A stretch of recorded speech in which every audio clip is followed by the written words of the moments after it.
Olá pessoal, continuando a nossa aula aqui, tá? Falando já sobre o artigo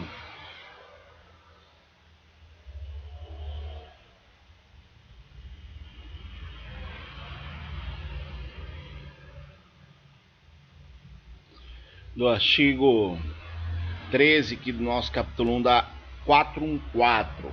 Eu vou reforçar aqui para vocês, senhores, a 414 porque a importância dela. A 414 é sempre batida em todos as responsabilidades, deveres e obrigações, tá? Dos clientes e dos consumidores de eletricidade elétrica, tá? O fornecimento de energia elétrica, tá? Então, é em cima dessa lei, dessa normativa, que a gente trata a concessionária em alguns pontos importantes de erros ou acertos que ela pode ser feito na nossa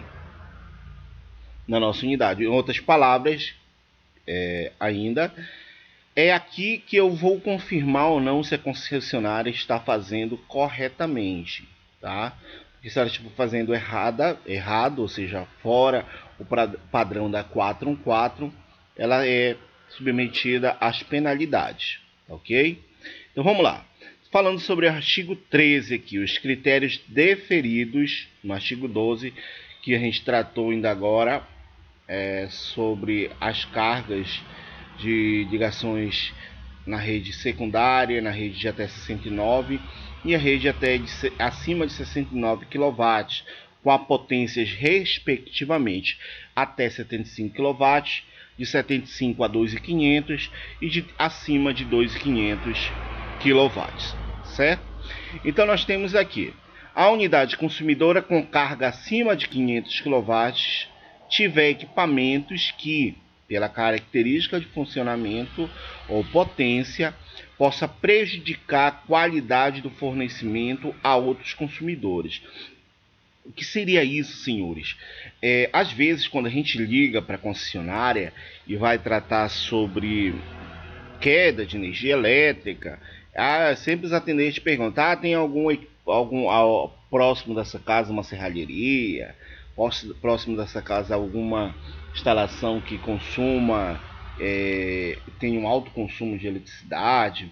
Mesmo sendo critério delas analisar, eles sempre perguntam para nós, como consumidores finais, digamos, lá no 0800 da concessionária. Por que isso, senhores? Porque nós, consumidores de classe B, residenciais, nós estamos ligados em um transformador. E esse transformador ele vai atender 75, 50 casas, tá? Com potências até 75 kW. No entanto, algumas instalações, algumas unidades, tá? Elas começam a aumentar sua carga deliberadamente, ou seja, o cara estava numa residência e começou a montar uma loja, uma oficina de solda, de serralheria, né? E aí o que é que vem impactar é que a carga ela aumenta, tá? E o transformador ele não segura o consumo. Por quê? Porque ele está projetado para uma determinada característica de carga que nós temos para ser atendido, tá? Se isso mudar, isso vai impactar diretamente a todo mundo que está no transformador, principalmente pelo 0,92 que eu falei para vocês. Se ele joga muito reativo na rede, esse 0,92 ele vai cair, tá? Ou seja, as características do funcionamento de potência ou equipamentos que possam prejudicar os outros consumidores, tá? Então, quer prejudicar os outros consumidores? Fazer com que a concessionária não entregue o 0,92. Ou seja, eu tenho uma perda, eu tenho uma queda de eletricidade, eu tenho uma queda na tensão elétrica na minha residência, até mesmo uma menor eficiência energética na rede elétrica, tá ok? Segundo, houver conveniência técnica e econômica para o sistema elétrico da distribuidora, desde que haja anuência do interessado. Ou seja, eu posso entrar na rede e pagar, né, pelos equipamentos que eu vou instalar naquele local. Eu posso colocar, tá, a minha serralheria, mas aí, para que eu não prejudique os outros, eu tenho que entrar com tanto as normas técnicas quanto as minhas recomendações de projetos e considerações técnicas econômicas da própria concessionária. Terceiro, a unidade consumidora for atendível, em princípio, intenção primária de distribuição, mas situa-se em edificação de múltiplas unidades consumidoras predominantes passíveis de inclusão no critério de fornecimento de tensão secundária, desde que haja solicitação de anuência do interessado. Ou seja, eu estou em alta tensão, mas não preciso estar em alta tensão porque minha carga é baixa.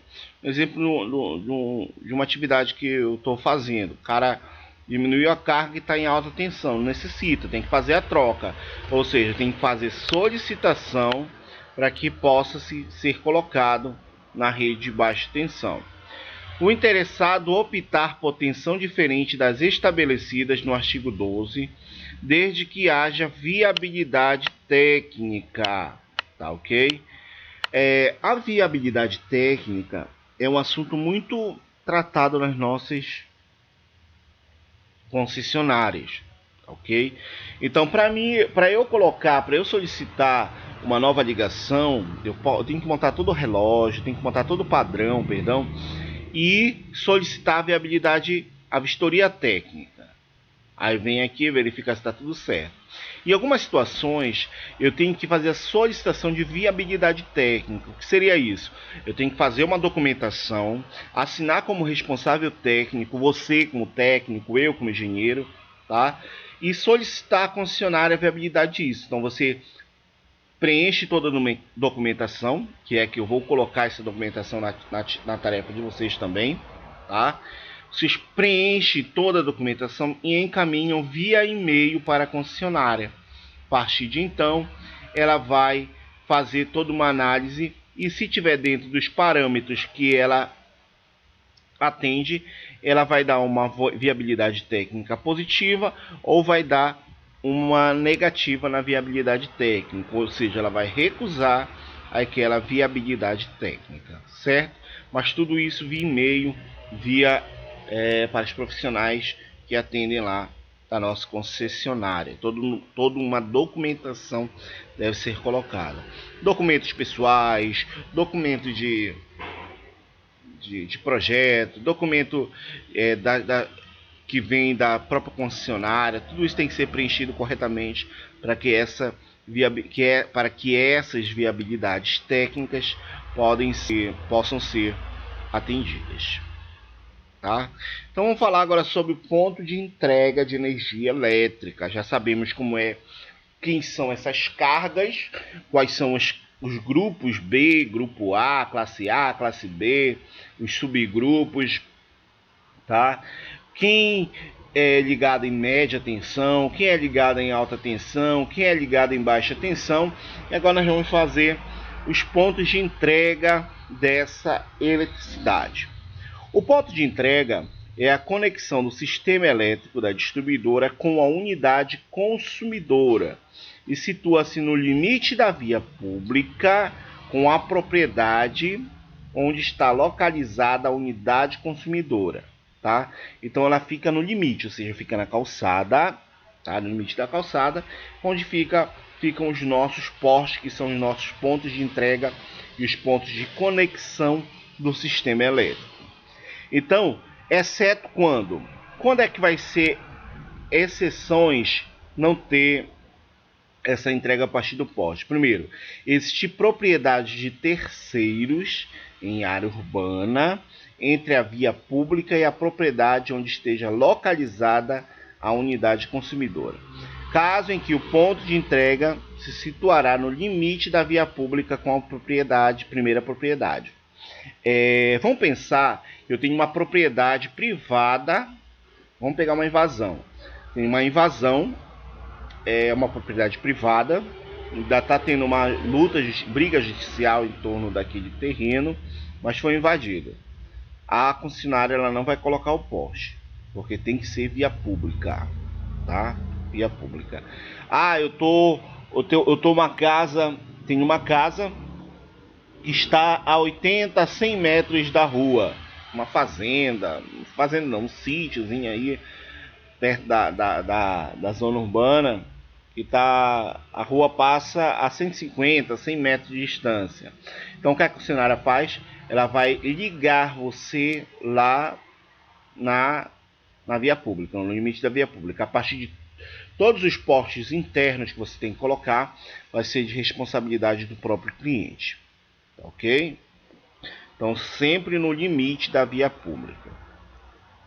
A unidade consumidora em área rural for atendida a intenção secundária de distribuição, caso em que o ponto de entrega se situará no local do consumo, ainda que dentro da propriedade do consumidor, observadas normas de padrão. Ou seja, na zona rural, com os incentivos que nós temos, nós conseguimos colocar. Mas se aquele sítio lá estiver dentro do perímetro urbano, é na via pública, tá? A unidade consumidora em área rural for atendida a intenção primária de distribuição e a rede elétrica da distribuidora não atravessar a propriedade do consumidor, caso em que o ponto de entrega se situará na primeira estrutura na propriedade do consumidor. Então, toda a responsabilidade a partir de então é do próprio cliente. Sai caro? Sai, porque vamos pensar que eu vou colocar uns 5 postes, uns 3 km de cabo, tudo isso fora isolador, dentro da minha unidade, dentro da minha residência rural. Aí sai um pouco oneroso, tá? A unidade consumidora em área urbana for atendida a intenção primária de distribuição e a rede elétrica da distribuidora atravessar a propriedade do consumidor, caso em que o ponto de entrega se situará na primeira estrutura de derivação da rede nessa propriedade. Senhores, a concessionária ela não vai passar o cabo, nem deve passar os cabos de energia elétrica por dentro de uma propriedade privada, tá? Segundo, o consumidor novamente não pode ultrapassar a área aonde está a minha rede elétrica, porque é uma via pública. Já viu aqui que as instalações são em vias públicas, mas recorrentemente nós encontramos em todas as cidades, podemos dizer assim, instalações errôneas. Seriam isso, senhores: o cara subiu a construção, depois foi fazer o segundo bloco, o terceiro bloco, e começou a puxar a marquise. E a marquise ficou em cima da rede elétrica. Tá ok? A gente viu na aula passada, e quem tem a responsabilidade de tirar é o consumidor, certo? Porque é responsabilidade da concessionária. A gente, como entrou primeiro, quem entrou segundo, responsabilidade da concessionária está na área pública, tá? Na via pública. Se a rede está na via pública, a sua residência não pode estar em via pública, porque ela é uma unidade privada, certo? Artigo 5, senhores. 15º. Artigo 15. A distribuidora deve adotar todas as providências com vistas a viabilizar o fornecimento, operar e manter o seu sistema elétrico até o ponto de entrega caracterizado como limite da sua responsabilidade. tá? Observadas considerações estabelecidas nas legislações e regulamentos aplicáveis. Então a responsabilidade da concessionária, ó, é até chegar o reloginho lá. Entreguei energia elétrica, concessionária. Chegou na casa, consumidor, tá? A responsabilidade é deles. Às vezes o cabo tá rompido bem aqui no saída do relógio. Já entreguei. A concessionária ela se exime da responsabilidade, tá ok? Então nós temos isso. Ponto da responsabilidade dela é até chegar no ponto consumidor, no ponto de entrega. Entregou, responsabilidade do consumidor. Tudo para dentro é responsabilidade do consumidor. Então, por exemplo, a concessionária ela não quer saber se o projeto está correto, se o cabo lá, se as ligações estão erradas, se os cabos estão fora dos padrões. Não quer saber, porque a responsabilidade dela é a partir da entrega. Pegou o consumo, é responsabilidade do próprio consumidor fazer esses nossos critérios. Muitas das vezes a gente culpa a concessionária pelos erros de aquecimento de cabos, entrega de... Mas muitas das vezes é nossos próprios equipamentos dentro da residência que nós temos erros que devem ser corrigidos, mas com responsabilidade unicamente do próprio consumidor. Aí nós temos o parágrafo único sobre isso. O consumidor titular da unidade, a concessionária ela só trabalha com isso. O titular da unidade.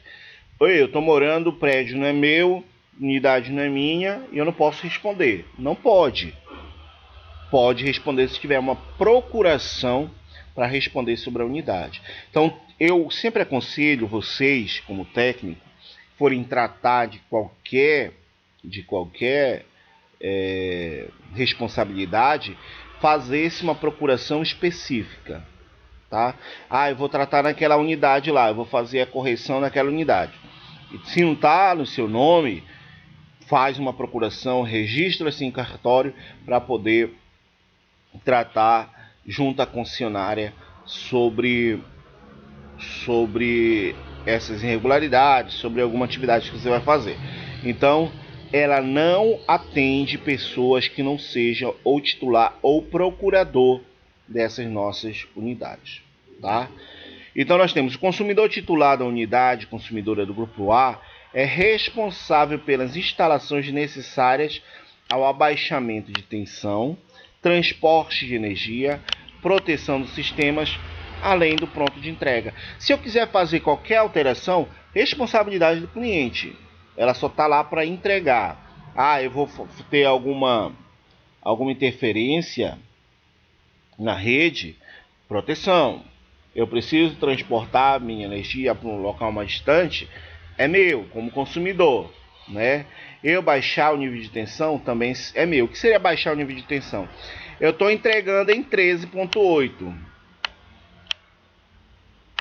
Meu equipamento é ligado em 8.500, 8.5. Concessionário vai entregar isso para ti.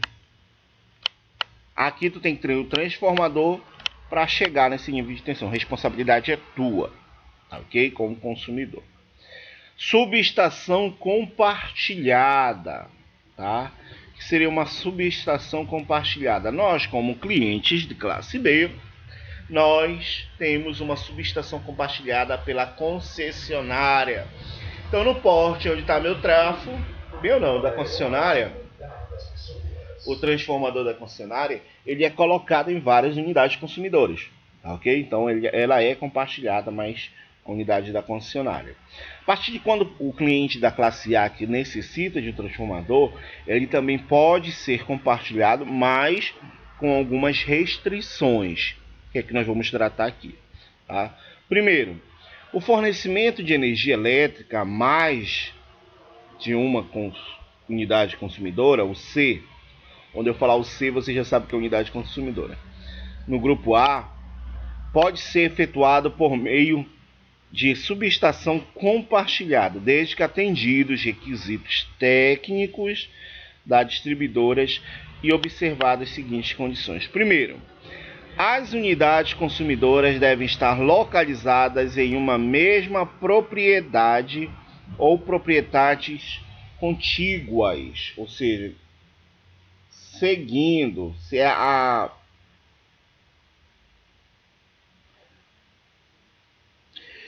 estiver na mesma propriedade, com o mesmo endereço, ela pode tratar. Ou ela pode estar ao lado, que é o contígua, tá? Pode estar ao lado ou próximo daquela unidade, ela também pode ser compartilhada pelos clientes. A existência de prévio acordo entre consumidores participantes do compartilhamento, devido ser aditivado no caso de adesão de outras unidades consumidoras além daquela inicialmente. Ou seja, se eu tenho unidades consumidoras distintas, ou seja, com titulares diferentes, tá? E utilizando a mesma subestação, um trafo, por exemplo, de 200 kVA, eles podem ser utilizados desde que estejam no mesmo local, mesmo com titulares diferentes, ou estejam próximos, laterais, lado a lado ou próximos, tá? Com titulares diferentes, desde que eles formalizem esse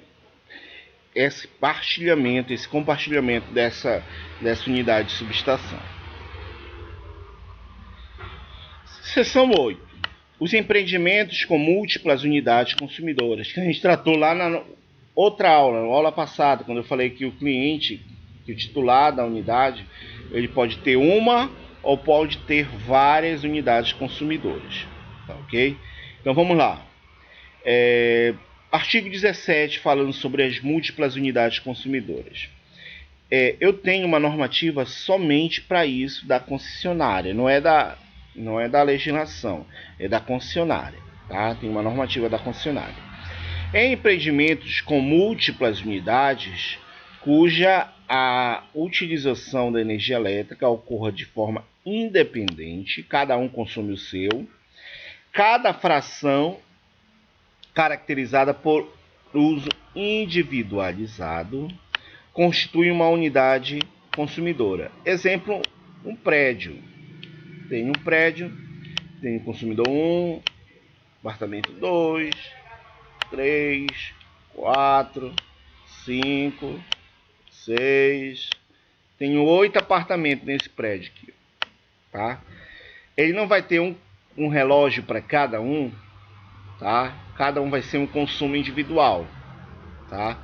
Pode ser o mesmo titular, mas consumos individuais. Eu tenho unidades múltiplas, tenho empreendimentos com múltiplas unidades consumidoras, múltiplas UC.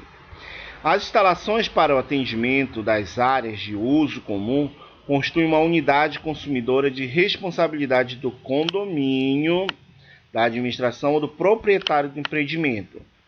Eu tenho área de lazer, a piscina bem aqui.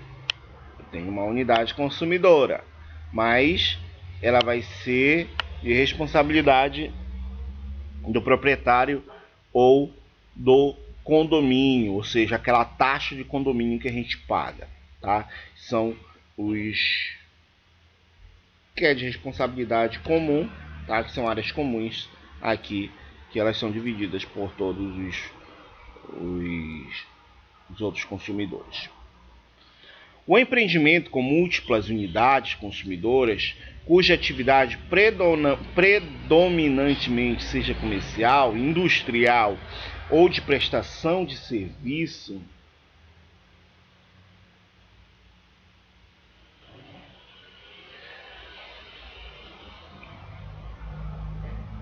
podem ser considerados uma única unidade consumidora, observado o que estabelece nesse artigo. Muitas das vezes a galera quer burlar a legislação, né? Eu tenho várias unidades que configuram-se o mesmo empreendimento. mas eles se caracterizam em uma única unidade, tá ok? O empreendimento deve atender pelo menos uma das seguintes condições: a propriedade de todos os compartimentos do imóvel do prédio ou conjunto de edificação deve ser de apenas uma pessoa física ou jurídica.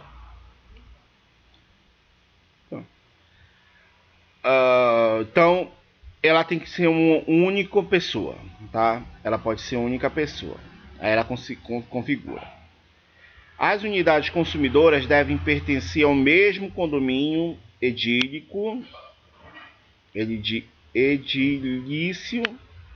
devendo, neste caso, todos os condomínios subscrever a solicitação que trata o artigo 4.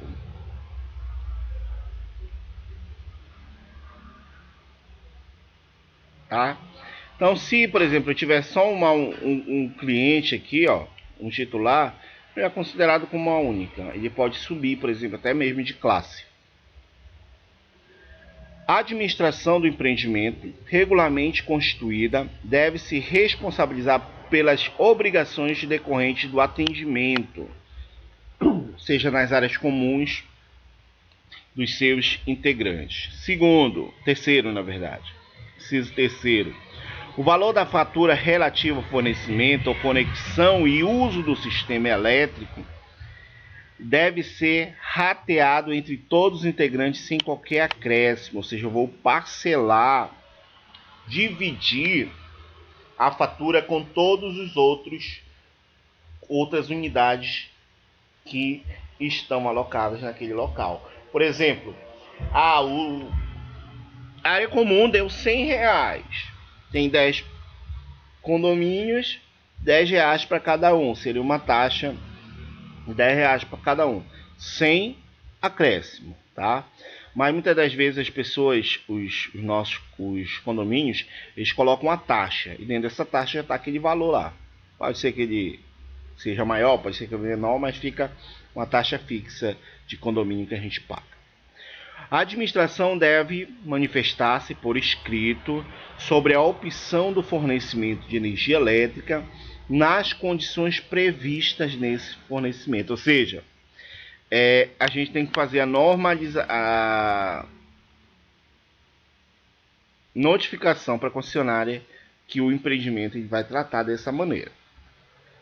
Para efeito do que trata o artigo, é vedada a utilização de vias públicas de passagem aérea ou subterrânea e de propriedades de terceiro. Ou seja, se eu quiser colocar múltiplas, novamente eu não posso passar por dentro de terrenos ou de áreas que não sejam públicas, tá ok? Sejam privadas. A concessionária ela não entra em propriedades privadas. Ok? Dá bronca. Empreendimentos com múltiplas unidades consumidoras, a medição para o faturamento em cada local de consumo pode ser interpretada de acordo com os procedimentos estabelecidos nesse artigo. Primeiro, a distribuidora deve instalar medição totalizadora para que o faturamento entre os pontos de entrega e o ponto de barramento, por mais que ela seja dividido, ela pode faturar o total para verificar se não tem algum erro de entradas e saídas de consumo, tá? O empreendimento deve ter suas instalações elétricas internas adaptadas de forma a permitir a instalação de medidores para o faturamento de novas unidades consumidoras. Por exemplo, eu tenho múltiplas. Então, eu tenho que colocar a quantidade, os 10, mas tenho que deixar 2. Eu sempre tenho que deixar o reserva. Porque, senhores, a gente sempre caracteriza como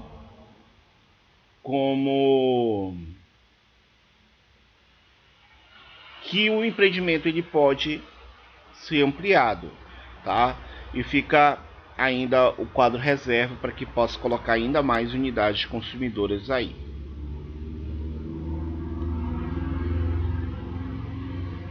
Nós temos ainda aqui falar sobre o transporte público por meio de tração elétrica, tá?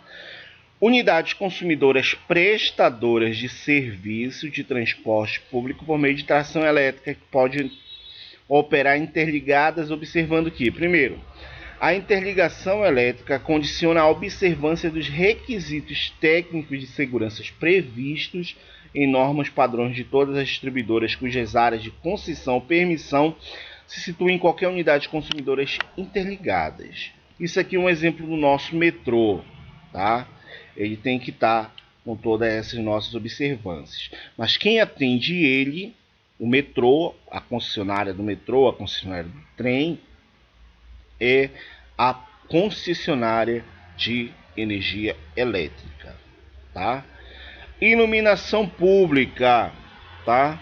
A elaboração de projetos, implantação e expansão, operação e manutenção das instalações de iluminação pública são de responsabilidade do poder público municipal ou distrital, ou ainda de quem tenha recebido deste a delegação para prestar tais serviços. A distribuidora pode prestar os serviços descritos no capítulo mediante celebração de contrato específico para tal fim, ficando a pessoa jurídica de direito público responsável pelas despesas decorrentes. Ou seja, a iluminação pública não é de graça para nós, né? A responsabilidade de que trata o capítulo inclui todos os custos referentes à aplicação da capacidade ou reforma de subestações alimentadoras de linhas já existentes, quando necessárias ao atendimento das instalações públicas, observando os dispostos dos incisos 1º ao 4º do artigo 43. Artigo 22. No caso de fornecimento efetuado a partir do circuito exclusivo, a distribuidora deve instalar os respectivos equipamentos de medição quando houver conveniência técnica ou solicitação do poder público. As reclamações formuladas pelo poder público como relação à iluminação pública devem ser analisadas pela agência estadual ou ainda pela ANEEL, apenas no que concerne as cláusulas contidas. E o 24, para fins de faturamento de energia elétrica destinada à iluminação pública ou à iluminação de vias internas de condomínio, o tempo a ser considerado para o consumo diário deve ser de 11 horas e 52 minutos, porque só parte noturna, né? Por isso que a gente fala, quando a lâmpada está ligada durante o dia, o relé fotoelétrico não atua, há um desperdício de eletricidade. Ressalvado o caso de logradores que necessitem de iluminação permanente, ou seja, de 24 horas. Por exemplo, os túneis que ficam 24 horas ligados à iluminação pública.